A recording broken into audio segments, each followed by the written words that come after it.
ታዋቂው የዲጂታል ይዘት ፈጣሪ አቤል ብርሃኑ የወይኗ ልጅ በተባበሩት አረብ ኤሚሬትስ መንግስት የ10 ዓመት የጎልደን ቪዛ ተሸላሚ መሆኑ ተሰምቷል። አቤል ይህንን የረጅም ጊዜ የመኖሪያ ፍቃድ ያገኘው በይዘት ፈጠራ ወይም ኮንቴንት ክሬሽን ዘርፍ ባበረከተው ጉልህ አስተዋጽኦ መሆኑ ተነግሯል።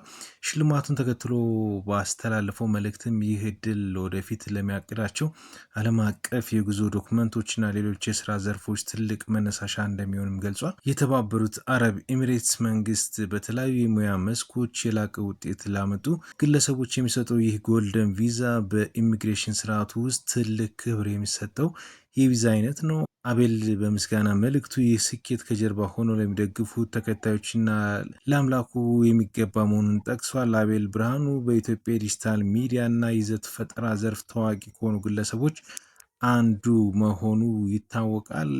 በጉዞና በዶክመንታሪ ስራዎችን በርካታ ተከታዮችን ማፍራት ችሏል።